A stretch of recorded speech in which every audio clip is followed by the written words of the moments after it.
María Purísima, por la señal de la Santa Cruz de nuestros enemigos, líbranos, Señor Dios nuestro, en el nombre del Padre, y del Hijo, y del Espíritu Santo. Amén.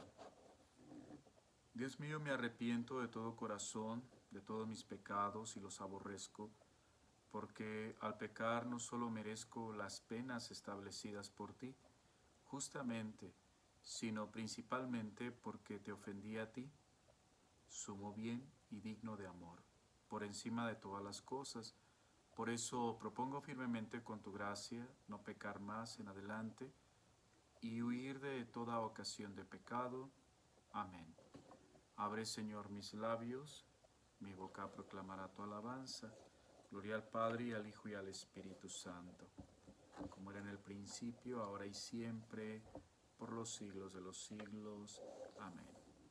Oh Jesús, José y María, os doy el corazón y el alma mía.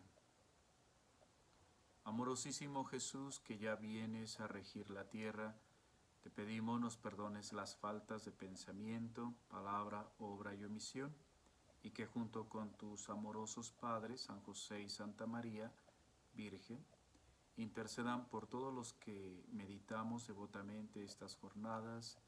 Amén.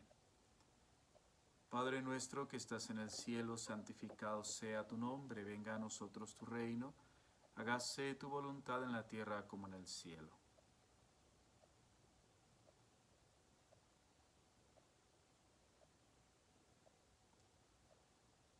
Dios te salve María, llena eres de gracia, el Señor es contigo.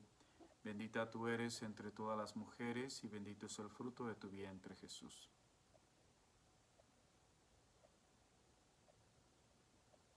Gloria al Padre, y al Hijo, y al Espíritu Santo.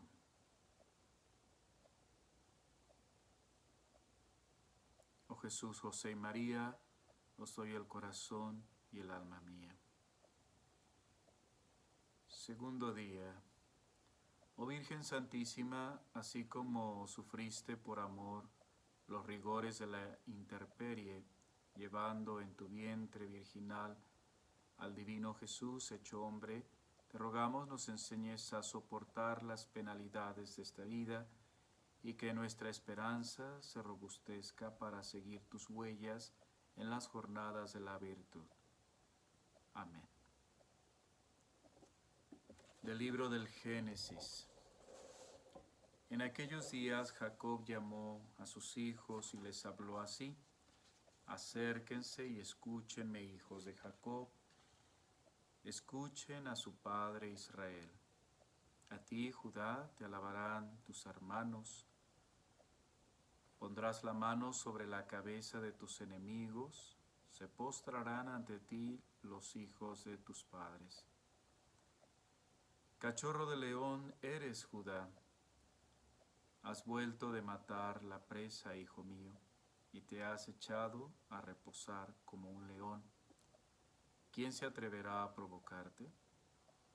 No se apartará de Judá el cetro, ni de sus descendientes el bastón de mando, hasta que venga aquel a quien pertenece y a quien los pueblos le deben obediencia.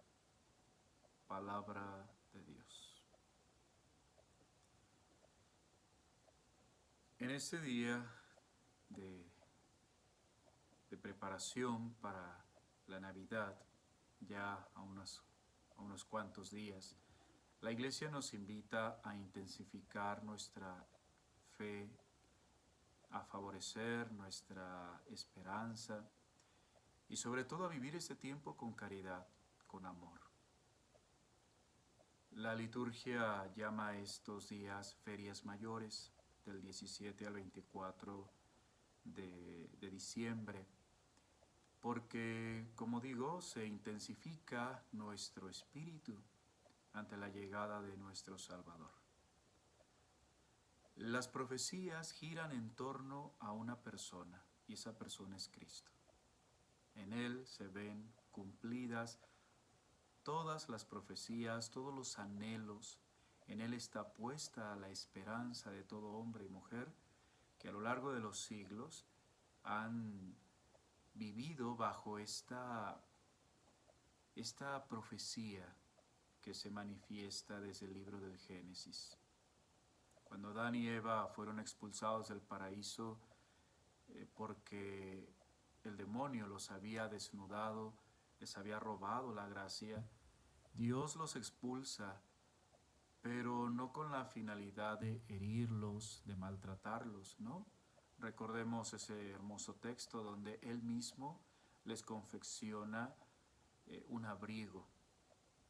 Ellos habrían cubierto su pecado con hojas secas, ¿sí? Con hojas de algún árbol.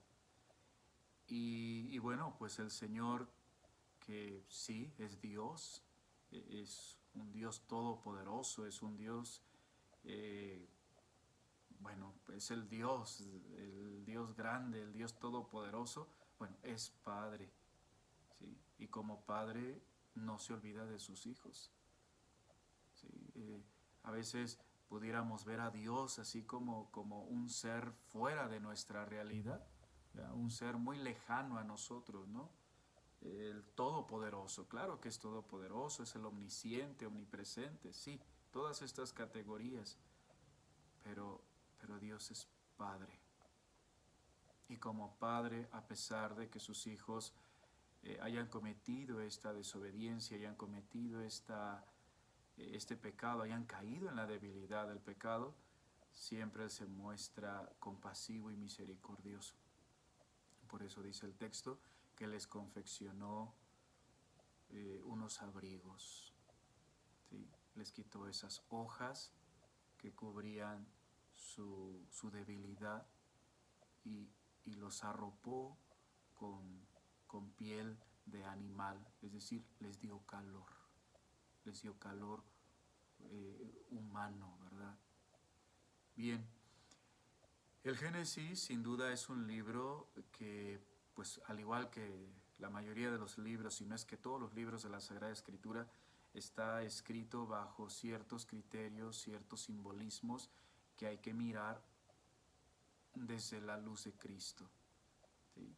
Ningún acontecimiento que nosotros leamos en la Sagrada Escritura puede ir desfasado de la realidad de Cristo. Él es el centro de la Sagrada Escritura, ¿sí? Por Él, en Él y con Él se han escrito estas líneas que pertenecieron a la experiencia de un pasado. Sin embargo, son experiencias que todo hombre sigue viviendo y seguirá viviendo hasta la venida de nuestro Señor Jesucristo, cuando definitivamente las profecías lleguen a su cumplimiento. Bueno, pues encontramos a Jacob que se está despidiendo de sus hijos. Él está por encaminarse hacia la casa del Padre, hacia ese Dios en el que creyó y confió durante su vida.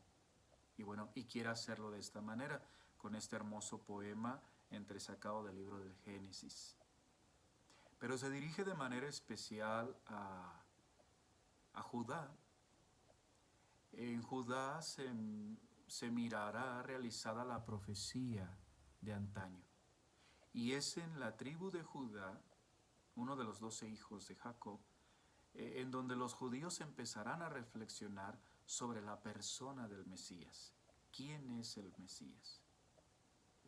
Por eso vamos a encontrar a los judíos, fariseos, doctores de la ley, al mismo Juan Bautista, cómo se preguntan, se cuestionan si Cristo realmente es el enviado del Padre, si en Jesús recae la presencia de Dios, de ese Emmanuel, el Dios con nosotros. Lo escuchábamos, ¿no? Hace unos días, cuando Juan el Bautista mandaba a sus discípulos, pregúntenle si eres tú o tenemos que esperar a otro. Ellos estaban añorando la llegada del Salvador. ¿Eres tú o hay que esperar a otros? La fe de Juan el Bautista, al escuchar todas las travesías que realiza Cristo en favor de los hombres, en favor de la humanidad, le queda claro que es Cristo, el enviado del Padre. Por otro lado, los fariseos, los escribas, los doctores de la ley y toda esta camada de personajes que encontramos en las perícopas evangélicas, bueno, ellos se van a ver pues también confrontados, ¿es o no es? ¿Verdad? Por eso lo cuestionan. ¿Eres tú? ¿Por qué haces estas cosas? ¿Qué autoridad tienes para actuar de esa manera?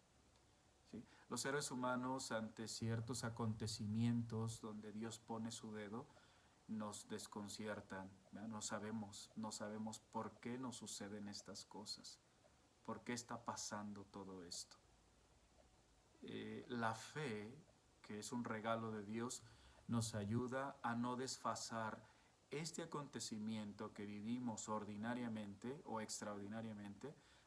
La fe nos invita a no desfasarlo de la persona de Cristo. ¿Sí? Es por Él y en Él en que se realiza todo esto. Jacob está exhortando a sus hijos a que miren en cualquier acontecimiento la presencia de esa promesa dada por Dios en el pasado. Por eso lo expresa así: no se apartará de Judá el cetro, ¿sí?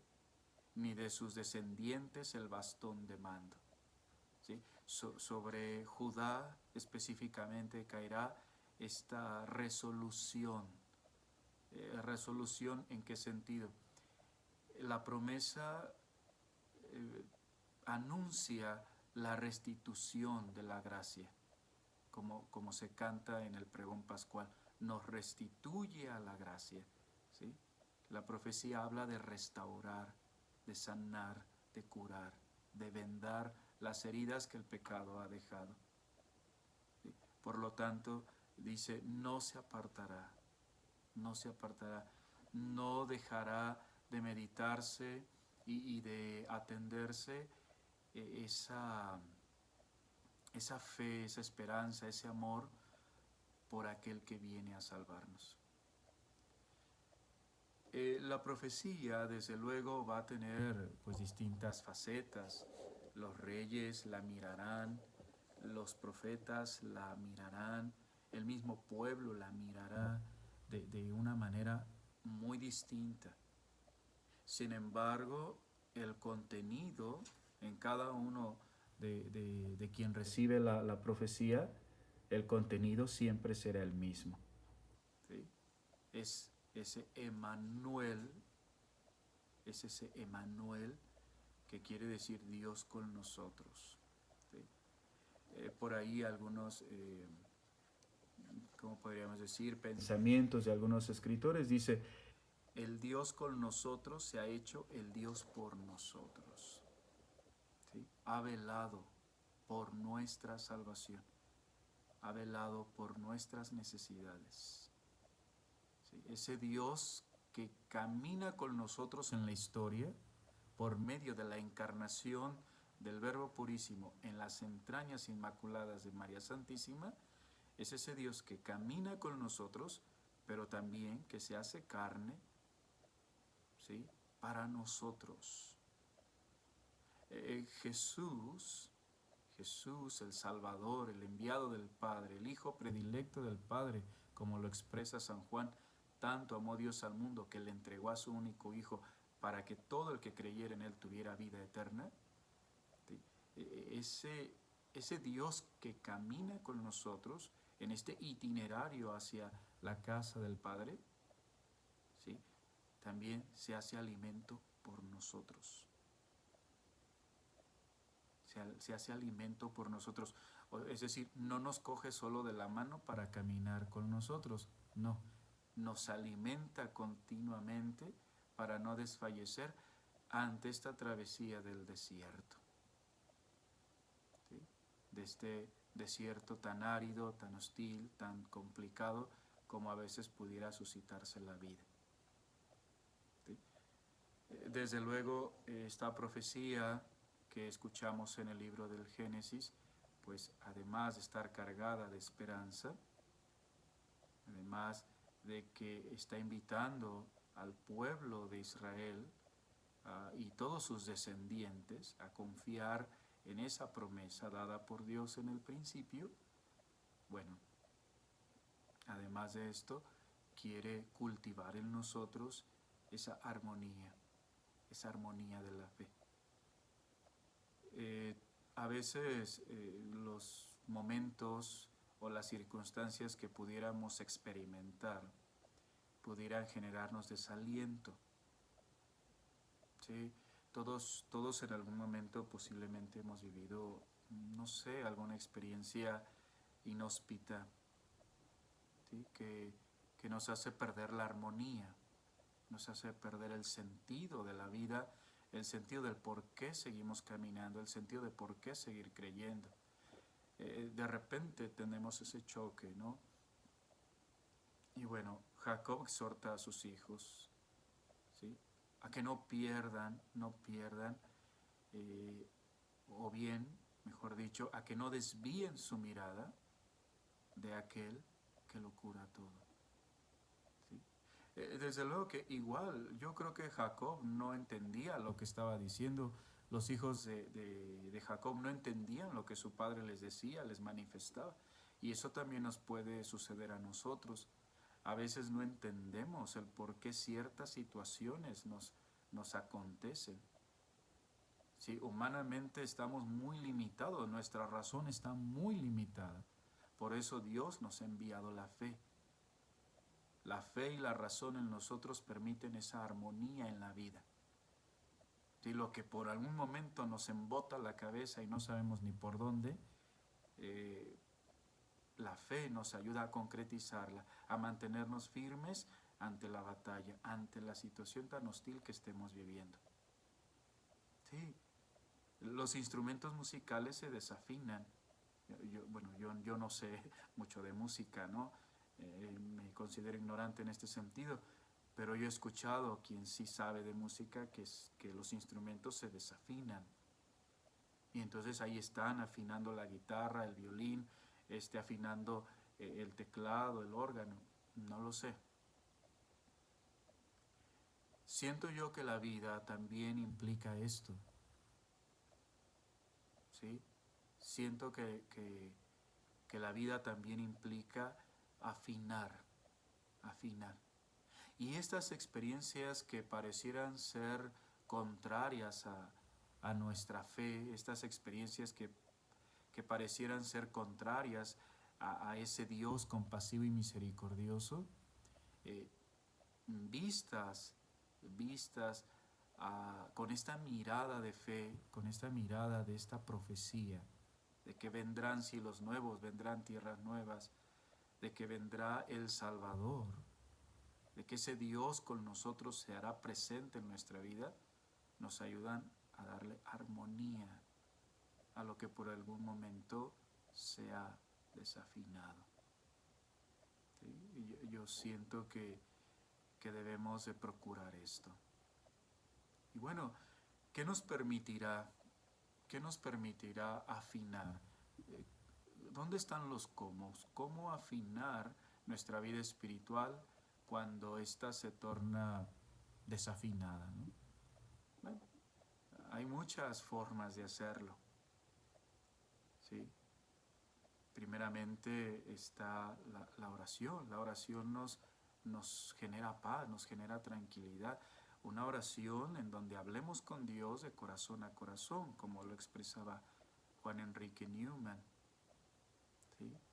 El rezar. Pareciera ser que la repetición de las oraciones no tiene sentido, y hay ciertos grupos, ¿no?, que la han desfavorecido. El repetir por repetir pareciera ser que no tiene sentido. Sin embargo, sabemos que no. En la cabeza, la repetición de ciertas oraciones, de ciertas palabras que son positivas, favorecen nuestra integridad emocional. ¿Sí? El estar repitiendo ciertas jaculatorias también nos favorece estabilidad o bien nos recupera la armonía.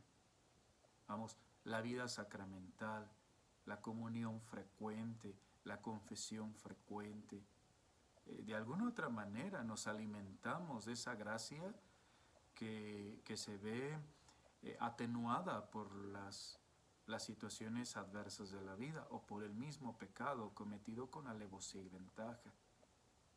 ¿Sí? Frecuentar los sacramentos, ¿sí?, nos devuelven la gracia, nos alimentan en la gracia, intensifican el alma en la gracia, la revisten.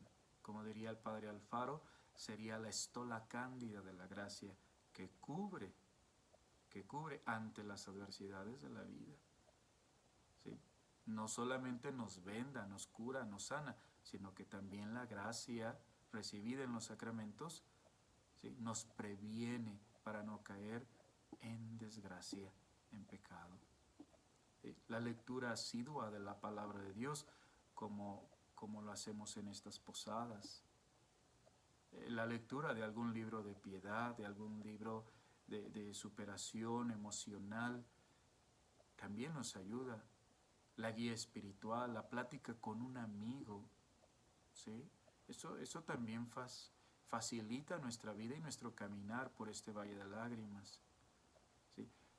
El contar a los demás lo que sientes, lo que experimentas, eso también te ayuda. Aquí sí tendríamos que tener un tanto de prudencia, ¿no?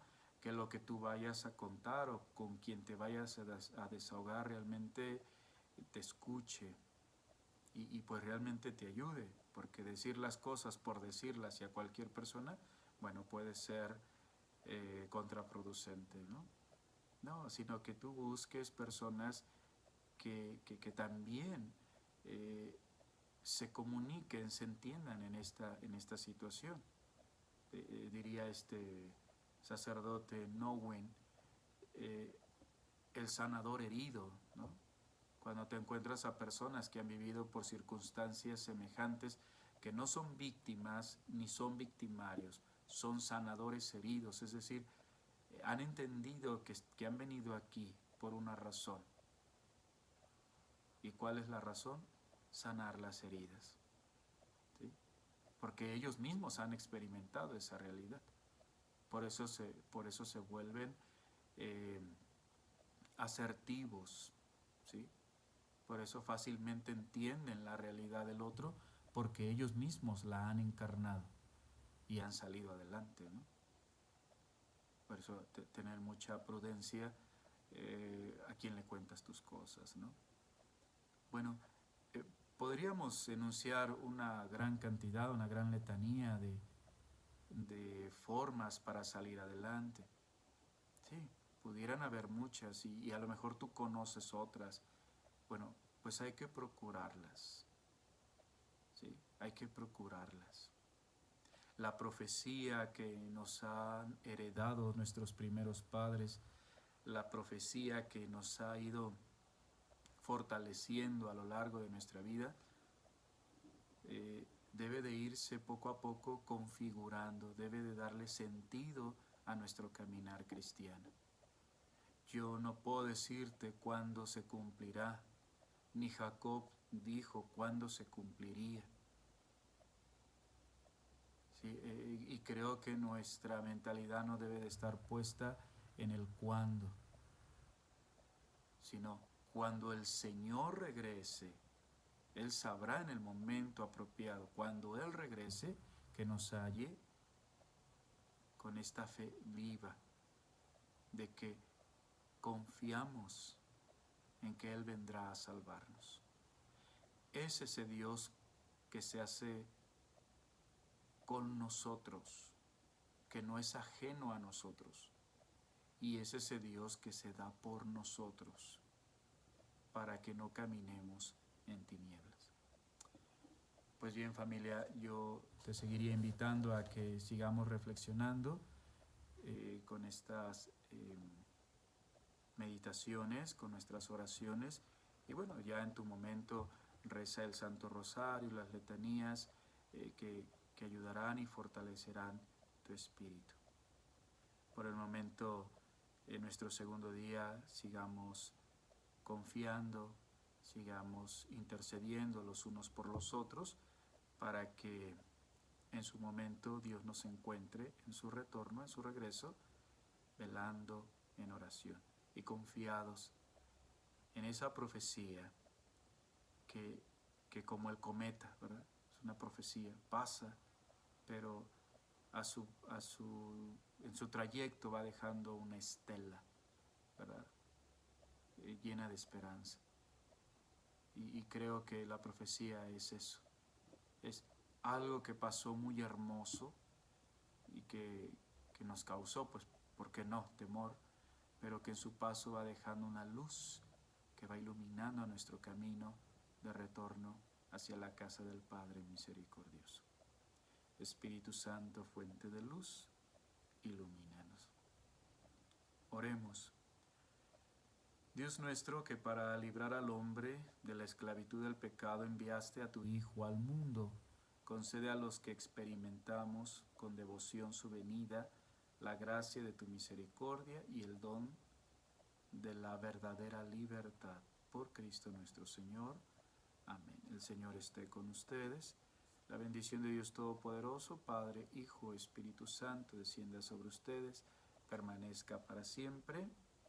Amén. La alegría del Señor sea nuestra fuerza. Vayamos en paz. Que tengas una excelente noche, familia. Dios te bendiga.